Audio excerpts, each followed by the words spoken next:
They called him the Monster in Chains, a name whispered even among hardened criminals. His real name was Elijah Crane, a man once known for robbing drug lords and burying their bodies where even the police dared not go. He wasn't just a murderer, he was a methodical killer, a ghost in the system who turned his violent upbringing into a reign of terror. By the time he was caught, Elijah had left behind a trail of corpses, each death more gruesome than the last. But what terrified people most was his eyes, calm, cold, calculating, like he was always 3 steps ahead. Even behind the reinforced walls of Black Ridge Penitentiary, Elijah was feared. Guards never looked him in the eye. Inmates gave him space. He spoke little, but when he did, everyone listened. But inside, Elijah was growing desperate. Years of isolation, psychological torture, and daily abuse at the hands of corrupt officers had pushed him to a breaking point. Rumors spread that he had one goal left, to finish something on the outside, something personal. No one knew what. No one dared ask. The escape didn't happen with guns blazing. It was quiet. Too quiet. One morning during routine roll call, his cell was empty. No forced doors, no broken locks, just a single word carved into the wall: free. Panic spread like wildfire. The warden couldn't explain it. Surveillance footage was corrupted. Guards were questioned, then suspended. Some even quit in fear. The prison had no answers. The police launched a nationwide manhunt. Helicopters hovered, roadblocks were set, cities went into lockdown. But Elijah had vanished without a trace. He left no digital footprint, no signs, no sightings. Just fear. Pure, paralyzing fear. People stopped sleeping with their windows open. Parents pulled their kids from school. News outlets ran his story 24/7. Everyone had one question: where is he? And somewhere miles away, Elijah Crane walked through a quiet town, unnoticed, hood pulled low, eyes scanning for the first name on his list. The monster in chains was free, and he was just getting started. Blackgate Prison was a fortress, thick concrete walls, watchtowers on every corner, motion sensors, and men with rifles trained to shoot on sight. It was where the worst of the worst were buried alive.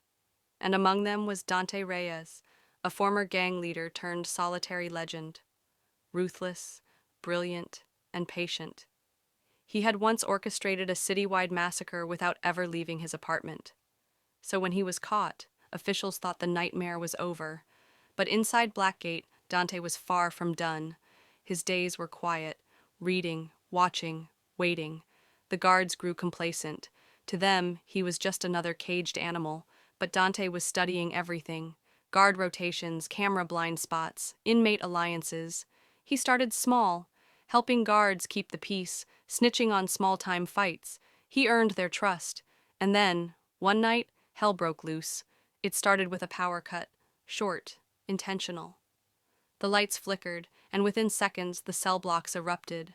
Fires lit up the East Wing. Inmates rioted, stabbing, screaming, breaking through doors. Guards were overwhelmed. Smoke filled the corridors.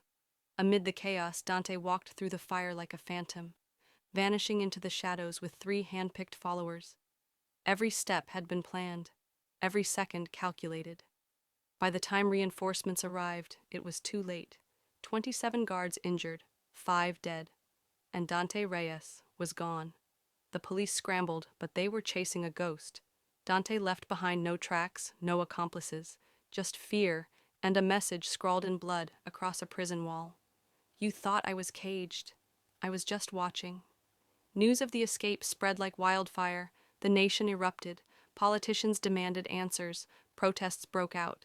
Families of his past victims lived in terror. The manhunt was massive. FBI, SWAT, drones, roadblocks. But Dante had melted into the cracks of the underworld where no badge could reach. Weeks passed. Leads went cold. But Dante wasn't hiding. He was preparing, planning something bigger. And in the heart of the chaos, the authorities realized the unthinkable. They hadn't caught him years ago. They'd just delayed the storm. Dante Reyes was free, and this time, there would be no warnings. No alarms, no broken locks, no witnesses. One morning, cell B-17 stood open, cold and empty. The prisoner inside, Victor Cross, was gone. Victor wasn't just any inmate. He was a former intelligence operative turned killer, convicted of high-level assassinations, blackmail, and vanishing acts that baffled even the most elite task forces. A master of manipulation, misdirection, and silence. He'd been held in Ironvale Supermax, a facility considered escape-proof, guarded by facial recognition, biometric locks, and 24/7 surveillance. And yet, he disappeared. Security footage showed nothing. 1 minute, he was lying on his bed. The next frame, an empty cell. Guards swore they never saw him leave. Inmates avoided speaking his name. One whispered, "He didn't escape. He vanished." Investigators brought in specialists to analyze the digital systems. The data logs had been wiped with military precision. No external access, no signs of hacking. Somehow, Cross had overridden technology designed to be unbreakable. Even his cell's biometric reader was left untouched. The system had no record of the door ever opening. The warden was fired. The prison staff interrogated. Every theory fell apart. Some believed Cross had inside help. Others said he was never truly in the cell to begin with. Conspiracy theorists ran wild. Was it an inside job, a government extraction, or something far more terrifying? The police launched a full-scale operation. Cities went on alert, airports locked down, but Cross was always a step ahead, if he was even still in the country. He left behind no clues, no demands, just a single folded note on his bed. The door was never the problem. You were. Interviews with former guards painted a picture of a man who could read your mind, twist your thoughts, and make you doubt your own memory. He was always calm, one said, like he knew when and how he'd leave. Weeks passed, then months. No sightings, no evidence, just fear. Quiet, creeping fear. Parents kept their kids close. Officials slept with guns under their pillows. News anchors called him the Phantom. The case remains open. No leads, no suspects, no closure. And every now and then, someone reports a shadow, someone watching them, a whisper, a chill. Victor Cross is still out there, and no one knows what he wants. Ethan Ward was once a respected paramedic, saving lives with steady hands and calm under pressure, until the day his wife was murdered and the justice system let the killer walk free. Something inside Ethan shattered. Weeks later, he was arrested for taking justice into his own hands, found guilty of multiple revenge killings, and sentenced to life in Greystone Correctional Facility. Inside those cold, gray walls, Ethan was different. He didn't join any gangs. He didn't fight. He just stared. Through the bars, through the guards, through the world. But slowly, the cracks began to show. Whispers of voices in his cell, drawings of faces carved into the wall. The prison psychologist warned of a deepening psychosis, but the report was buried. Then came the unraveling. Ethan began to manipulate. Quietly, strategically. He listened, made deals, and offered protection. He turned rival inmates against one another, then posed as the peacemaker. Guards started trusting him. One even gave him access to the prison's laundry routes. All the while, Ethan was plotting his masterpiece, a perfect storm of chaos. One night, a violent brawl broke out in the yard. Alarms blared, fires were set, guards panicked. In the confusion, no one noticed Ethan slip into the shadows, wearing a stolen guard uniform and a forged ID badge. He walked right out the front gate. The media exploded. Families demanded answers. How could a mentally unstable killer just walk out? Investigations revealed a system in ruins, overworked staff, ignored warnings, security blind spots, and corruption that ran deep. The police launched a nationwide manhunt, but Ethan wasn't running. He was hunting.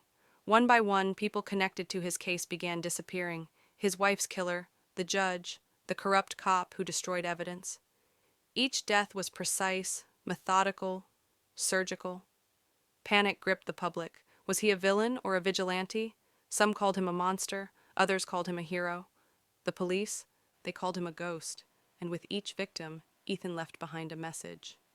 You buried the truth. I'm digging it up. He had no intention of stopping, not until everyone who betrayed justice paid their price. Escape? Impossible, said Warden Mills. He's locked behind 3 layers of steel under 24-hour surveillance. No one escapes from Black Hollow. And yet, cell A09 was empty.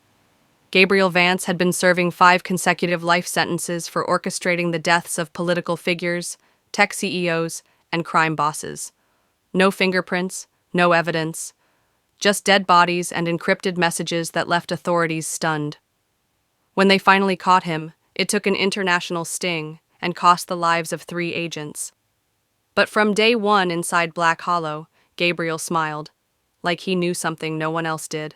Officials said he couldn't have escaped. Cameras showed nothing. No alarms were triggered. Guards were accounted for. Yet the cell door was open, and Gabriel Vance was gone. Flashbacks revealed the truth. He wasn't just a killer, he was a master manipulator. He had studied human behavior, learned what each guard feared, what each staff member desired. Over time, he turned the entire prison into a stage for his greatest illusion. A smuggled file here, a paid-off technician there. Even the psychologist was unknowingly feeding him intel during their weekly sessions. Now, he was out. But Gabriel didn't run. He melted into society. One day, he was a street artist in New York. The next, a tech consultant in Berlin.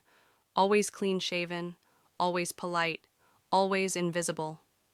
Meanwhile, the police were humiliated. Media outlets mocked the inescapable prison. The public was terrified. Then came the letters, each typed message delivered to government offices, signed with a small chess symbol, a knight. Every system has its weakness. You're still searching the board. I'm already playing a new game. As panic spread, agents chased shadows. Gabriel left just enough clues to make them think they were close, only to vanish again. He was taunting them, one move ahead at every turn. Then came the final twist. An agent, exhausted and frustrated, went home one night, sensing something was off. A faint scent of cologne, a photo frame tilted, a note tucked under her pillow. Checkmate is closer than you think. He wasn't gone. He wasn't hiding. He was already inside their world, watching,